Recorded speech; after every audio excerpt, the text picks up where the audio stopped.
네, 여러분 안녕하세요. 텐선비 남인택입니다. 자, 우리가 요즘에 국내 로봇 관련주를 계속 알아보고 있습니다. 자, 그중에서도 감속기 관련주를 알아보고 있는데 오늘은 SBB테크라고 하는 종목을 알아보도록 하겠습니다. 자, 이 기업은 어떤 감속기를 생산하고 있고 자, 어떤 투자 포인트가 있는지 여러 가지 자료를 통해서 한번 같이 공부해 보도록 하겠습니다. 최대한 간단하게 좀 설명을 드리도록 할 테니까 여러분들 영상 끝까지 잘 시청해 주시고요. 시작 전에 구독과 좋아요 한 번씩 눌러주시고 바로 한번 들어가 보도록 하겠습니다.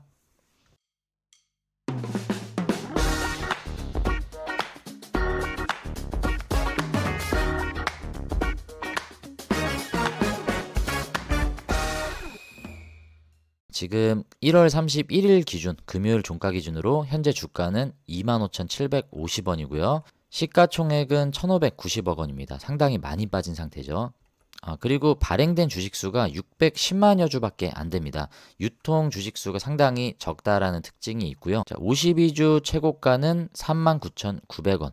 52주 최저가는 12,000원까지 떨어졌었네요. 지금 25,700원이기 때문에 12,000원이었던 52주 최저가에서 2배 이상 반등에 성공한 상태다라고 우리가 확인할 수 있습니다. 주요 주주 구성을 살펴봤더니 KPF라는 회사가 37.59%로 가장 많은 지분을 보유하고 있습니다.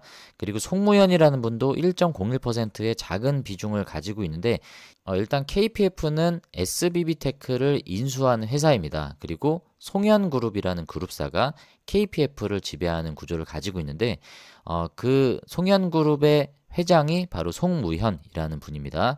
이분이 사실 실질적인 SBB테크 그리고 KPF 송현그룹의 지배구조의 최상위에 있는 회장님이다라고 볼 수 있고요. KPF 역시 지금 상장이 돼 있습니다. 보시면 코스닥에 상장이 돼 있죠. 현재 주가가 4,275원이고요.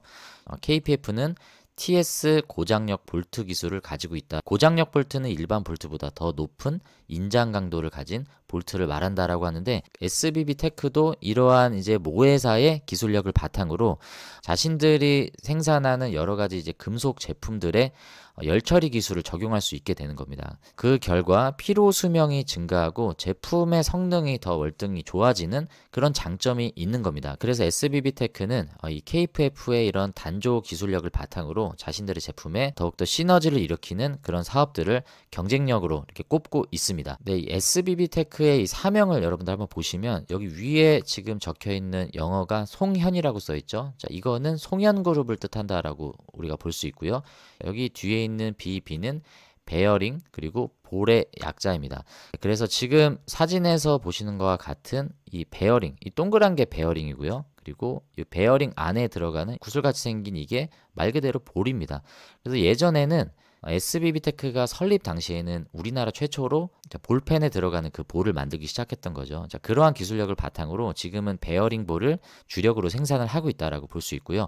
자, 이 베어링과 베어링 볼의 역할은 회전을 할 때 마찰을 줄이고 효율적으로 이 회전 에너지를 활용할 수 있게끔 어떻게 보면 좀 윤활유 역할을 해준다라고 볼 수 있는데 우리가 이렇게 어떤 물체를 끌고 간다라고 했을 때 그냥 맨 땅에서 이거를 끌고 가게 되면 이 지면의 마찰력으로 인해서 굉장히 많은 힘이 필요할 텐데 밑에 이렇게 바퀴가 있다라고 가정을 해보면 그보다 적은 힘으로 이 물체를 손쉽게 이동할 수 있겠죠. 에너지 효율이 올라갑니다. 자, 그러한 원리처럼 이 베어링이라는 것 안에 이렇게 볼을 집어넣어서 그 회전 에너지의 효율을 더 높일 수 있도록 만들어주는 게 바로 베어링과 볼이라는 제품입니다.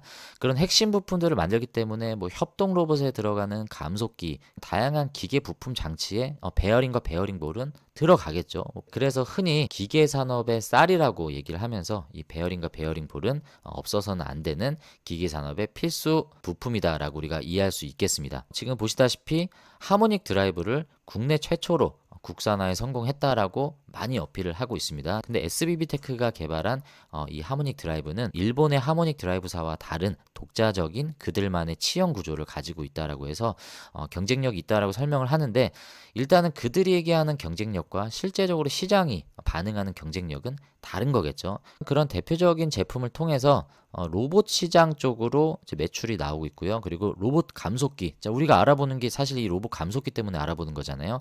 그래서 미래 성장 동력이 이 로봇 감속기 쪽에 있다라고 보시면 되고 정밀 베어링은 아까 말씀드린 대로 베어링과 베어링 폴. 자, 이것도 뭐 하이브리드 베어링이 있고요. 뭐 세라믹 베어링이 있고 다양한 베어링이 있습니다. 어떤 소재를 쓰느냐에 따라서 그 적용되는 환경이 달라지는 것뿐이지 핵심 기술은 베어링 그리고 베어링 볼이 들어간다라고 이해하시면 되고요. 이 로봇 시장 쪽으로 보시면 여기 안에 이제 반도체 로봇도 있고요. 리스트라고 해서 이 리스트는 손목 팔목이라는 뜻을 가지고 있습니다. 그래서 반도체 웨이퍼 이송 로봇에 들어가는 손목 부분에 해당되는 그 리스트를 만들고 있고요. 액추에이터도 만들 수 있는 기술을 가지고 있습니다. 협동 로봇을 생산할 수 있는 기술력도 가지고 있긴 한데 SBB테크를 우리가 협동 로봇 관련주로 보지 않는 만큼 여기에서의 비중은 크지 않고요. 로봇 감속기 쪽에 아무래도 많은 주가 밸류가 적용이 되고 있는 모습이고 기존의 매출 비중은 베어링 볼에서 많이 나오고 있다라고 볼 수 있습니다.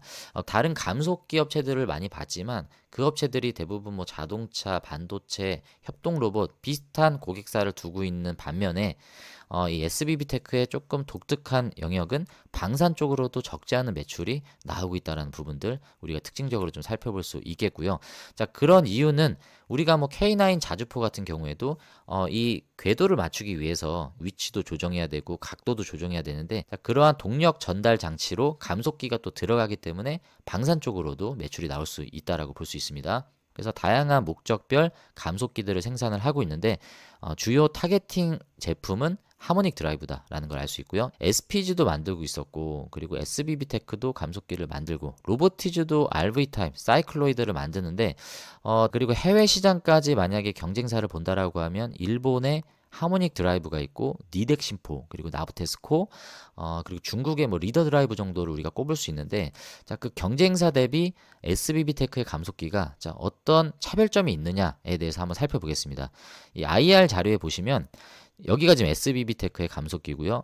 여기 지금 H사는 뭐겠습니까? 하모닉 드라이브겠죠. 네, 당연히 하모닉 드라이브일 거고 S사는 추정컨대 SPG 같습니다. 그리고 여기 L사는 중국의 리더 드라이브 같아요. 이건 제 추측인데 그러지 않을까 싶습니다.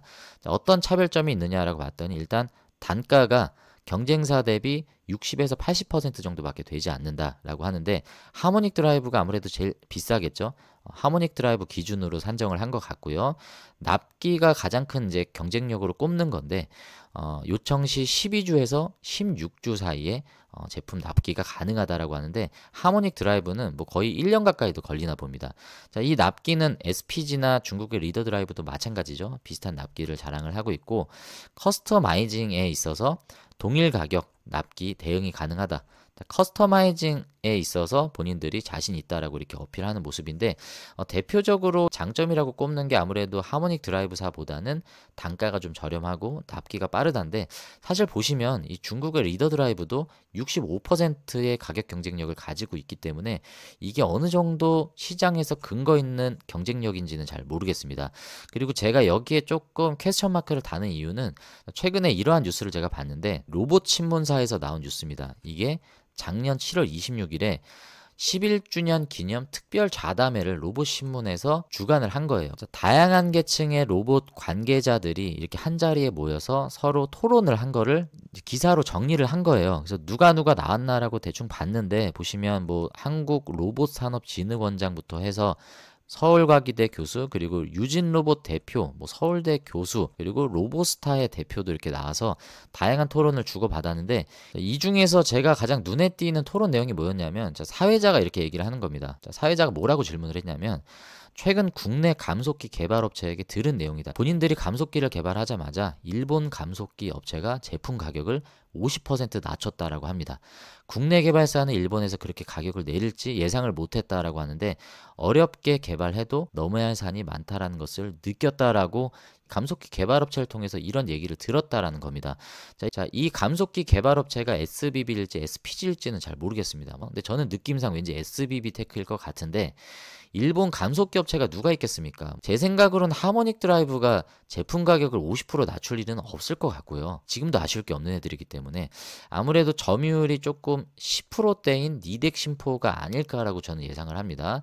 자, 이런 일본 업체들도 한국 시장에 들어올 때 이렇게 50% 가격을 낮추면서 공격적인 마케팅을 할 만큼 우리나라 시장이 그렇게 호락호락하지는 않은 상황이다라는 걸 우리가 알 수 있습니다. 자, 여기서 보는 것처럼 단가가 60% 싸다, 80% 싸다라는 게 우리나라 시장에서 무조건 먹힐 거다라는 생각은 조금 어렵지 않을까라고 좀 생각이 들었습니다. 그리고 사업 보고서를 통해서 매출 실적을 한번 확인을 해볼게요. 지금 보시면 매출 실적이 감속기 쪽에 매출이 가장 많이 나오죠. 30.27%. 24년 3분기 기준으로 감속기 쪽의 매출이 11억 정도 나오고, 자, 일단 매출이 한 30억 정도 이렇게 나오고 있는데 매출액의 절대적인 수치는 높지 않다라고 좀 보여지고, 자, 그리고 이제 가동률을 한번 볼 텐데요. SBB테크가 IPO 당시에 그 공모 자금을 활용을 해서 생산 캐파를 계속 늘려나가겠다라고 얘기를 했고요. 구체적으로 25년까지 생산 캐파를 약 20에서 25만 대까지 늘리겠다라고 얘기를 했습니다. 지금 보시면 이게 생산 캐파입니다. 2022년도 IPO 당시에 생산 캐파가 2만 대였죠. 감속기를 얘기하는 거예요. 감속기 생산 캐파가 2만 대였는데 점차 늘리겠다라고 얘기했던 중간 목표치가 5만이었습니다. 자, 5만 달성했죠. 캐파를 5만까지 23년도 기준으로는 달성을 했습니다. 자, 그 다음에 이제 올해가 25년이죠. 올해까지 20에서 25만까지 늘려야 되는데 아직까지는 이 5만 대에 지금 머물러 있는 상황입니다. 25년까지 과연 생산 캐파를 20만 대까지 늘릴 수 있을지는 우리가 지켜봐야 되는데, 자, 가동률을 보시면요. 2022년도 자, 생산 캐파 2만이었을 때 15%가 나왔고요. 그리고 23년도에는 캐파가 2배 이상 늘었죠. 5만 생산 캐파 기준으로 가동률은 6.5% 정도 나오고, 자, 지금 3분기 기준이기 때문에 이보다 조금 떨어져 있긴 하지만 비슷한 수치라고 볼 수 있습니다. 그래서 5.8%의 가동률이 나온다. 이 얘기는 지금 10%의 가동률도 나오지 않는다라는 얘기예요. 그만큼 수요층 확보가 아직은 미비하다라는 내용이고, 이 때문에 아직은 매출 실적에 급격한 점프업은 아직 이루어지지 않고 있는 상황이다. IPO 당시에 SBB테크에서 목표로 했던 거에 한참 못 미치는 매출 실적을 지금 기록하고 있기 때문에 주주들 입장에선 사실 좀 실망스러운 내용이긴 합니다. 뭐 조금 더 지켜봐야 되는 내용이긴 하겠지만, 일단은 첫 번째로 생산 캐파가 과연 약속한 대로 증설이 될 것이냐에 대한 부분과 이 캐파에 맞는 수요층들이 늘어나서 매출 실적이 뒷받침이 될 것이냐가 가장 중요한 시점입니다. 왜냐하면 기존의 이 로보 베어링이나 이 베어링볼 그리고 리스트 쪽으로는 이미 실적이 나오고 있어요. 가동률도 지금 뭐 80%대, 60%대 나오는 영역이잖아요. 그렇기 때문에 여기에서 매출의 점프업을 기대하기보다는 SBB테크 자체도 앞으로의 성장 동력을 감속기 쪽으로 보고 있기 때문에 여기에 지금 생산 캐파를 증설하겠다 얘기한 건데, 여기에 지금 가동률이 올라가지 않는다라고 하면 주가 밸류를 기대하기는 좀 어렵겠죠. 앞으로 남은 중요한 숙제가 바로 이 감속기의 수요층 확보입니다. 이 가동률이 못해도 40%대는 나와줘야죠. 이게 상당히 중요하다라고 볼 수 있고, 이거 관련해서 한번 뉴스를 보도록 하겠습니다. 작년 12월 5일에 나온 뉴스인데요. 보릿고개라는 표현을 썼어요. 어떤 기사를 쓸지 벌써 짐작이 갑니다. 자, 감속기 국산화 수혜를 강조하면서 이제 상장을 했는데 지연되고 있다라는 부분에 있어서 여러 가지 좀 우려 섞인 목소리의 기사가 나왔던 겁니다. 지금 보시면 외형 성장이 정체돼 있다. 방금 보셨던 그 매출 실적 가동률이 정체가 돼 있다는 얘기고, 해외 시장 텃밭 공략이 관건인데 해외 시장을 과연 공략할 수 있을 것인가? 자, 매출에 대해서 실망스러운 내용들에 대해서 지금 쭉 얘기를 하고 있고요. 자, 이게 사실은 중요하죠. 자, 지금 보시면 하모닉 감속기 시장의 규모가 글로벌 1조 원 규모라고 합니다. 이 1조 원 내에서 중국, 일본 그리고 우리나라 등등의 이제 감속기 회사들이 이 1조 원 시장을 나눠 갖는 구조인데 한국은 5%에 미치지 못하고 있다. 자, 이걸 수치화시키면 얼마입니까? 500억 정도밖에 지금 가져가지 못한다라고 볼 수 있어요. 근데 아까 감속기 매출 3분기 기준으로 SBB테크 얼마였습니까? 11억 원이었죠. 대충 점유율이 얼마인지 여기 나오는 겁니다. 그리고 아까 우리가 가동률을 봤잖아요. 지금 보시면 지금 5만 대까지는 증설이 완료가 됐는데 20만 캐파에서 감속기를 100% 생산을 하게 되면 1200억 원 규모라고 얘기를 하고 있어요. 그러면 아까 전체 시장이 1조 원이었죠. 1조 원 규모에서 점유율을 10% 정도는 가져갈 수 있다라는 얘기입니다. 이 정도 점유율이 SBB테크에서 나와줘야 이 캐파 증설이 어느 정도 근거가 있는 증설이다라고 이야기할 수 있는 겁니다. 그래서 지금은 뭐 11억대밖에 나오지 않는 상황이기 때문에 결국에 엔드 유저 쪽에서 수요가 증가해야 된다. 당연한 거죠. 해외 판로를 어디로 개척을 하고 있느냐를 봤더니 자, 여기 지금 대만 쪽 스카라 로봇을 얘기를 하고 있어요. 대만 스카라 로봇과 감속기 테스트를 진행하고 있다. 어느 정도 좀 진행을 하고 있는 것 같습니다. 이 테스트를 통과를 하면 중화권 진출의 속도를 낼 수 있을 것으로 기대된다. 아직은 결과가 나오지 않고 있습니다. 지금 이 드립을 하고 있는 이 테스트 과정에서 어떤 좋은 결과가 나올 수 있는지 투자하시는 분들은 좀 여기에 좀 주목을 해봐야 되는 내용이겠죠.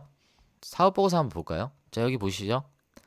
자, 수출은 23기는 전혀 없었고 24기 들어와서 감속기 매출이 수출 영역에서 나왔고요.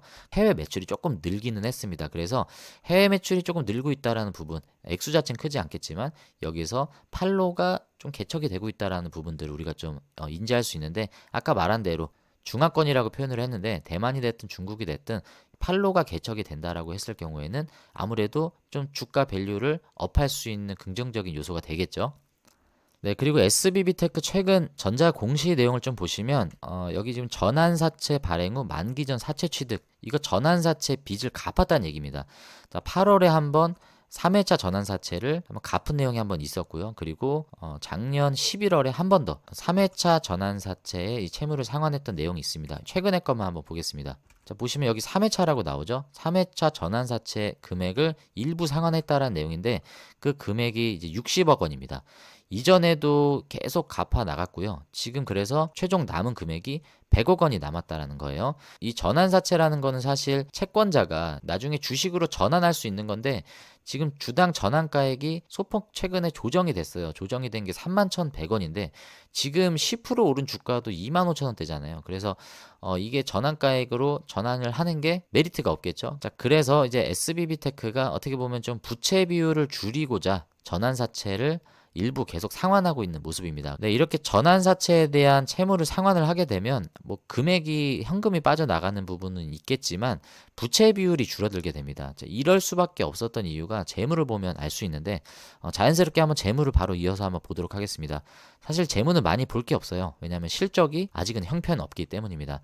매출 실적도 지금 계속 빠지고 있는 상황이고 외형의 성장도 없고 영업이익률, 당기순이익률도 보면 전혀 이 마진율 개선도 이루어지지 않고 있는 안 좋은 모습입니다. IPO 당시에 이들이 제시했던 목표 금액과 너무 괴리율이 크기 때문에 어느 정도 그래도 좀 설득력이 있는 좀 부연 사업 내용들이 좀 있어야 될 것 같고요. 자, 그리고 아까 전환사채 얘기를 하다가 지금 여기까지 왔는데 부채 비율을 한번 보십시오, 여러분. 부채 비율 보시면 과거에 많을 때는 400%까지 나왔어요. 461%면 엄청 위험한 겁니다. 유보율, 당좌 비율도 지금 확보가 안 돼 있는 상태에서 부채 비율이 461%라는 거는 상당히 재무 건전성이 안 좋은 상태였는데, 자, 아까 두 번의 공시를 통해서 우리가 확인했듯이 200억 원가량의 전환사채를 상환을 했어요. 그래서 지금은 부채 비율이 174%까지 이렇게 많이 줄어든 상황입니다. 자, 이렇게 해서 재무는 넘어가 보도록 하고요. 자, 마지막으로 차트를 한번 간단히 분석해 보면서 영상을 마무리해 보도록 하겠습니다. SBB테크의 최근의 차트 흐름입니다. 자, 우리가 이렌시스 그리고 SPG 차트와 상당히 흡사합니다. 자, 과거에 고점을 찍은 뒤로 계속 주가가 내리막이었고요. 12,000원까지 떨어졌습니다. 그리고 공교롭게 모든 바닥이 다 블랙 먼데이라고 할 수 있는 이 8월 5일이 대부분 다 52주 최저점을 기록을 하고 있죠. SBB테크도 마찬가지입니다. 과거에 95,000원까지 올라갔었던 주식이었습니다.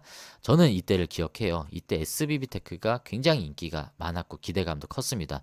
국산화에 성공했다라는 뉴스가 아무래도 많은 주가 밸류를 끌어올렸는데, 자, 그 기대감에 매출은 부응하지 못했죠. 자, 전반적인 로봇 섹터가 조정을 가져가면서 SBB테크가 그 중에서도 이렇게 큰 하락폭을 좀 가져갔었습니다.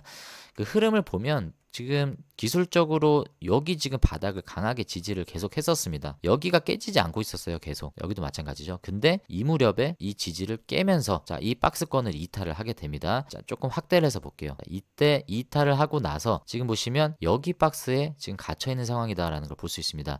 자, 위에서 형성했던 박스는 진작에 이탈을 했고요. 여기 구간은 지금 비어 있어요. 그래서 지금 시점은 이 박스 고점을 통과해야 되는 여러 가지 테스트를 거치고 있는 상황인데, 지금 여기 비어있는 구간, 자, 이 구간이 매물대가 없습니다. 일단 1차적으로 단기적으로 쉽게 올라갈 수 있는 영역은 저는 여기 35,000원대까지는 그래도 좀 쉽게 올라갈 수 있지 않을까라고 생각을 합니다. 물론 수급이 들어올 때 해당되는 경우인데 올라가게 되면 여기까지는 무난하게 올라갈 수 있겠지만 가장 큰 저항을 맞이하는 건 많은 매물대들이 여전히 포진되어 있는 이 35,000원 위에 이 부분에서는 가장 강한 저항을 계속 맞을 것이다 라고 생각을 합니다.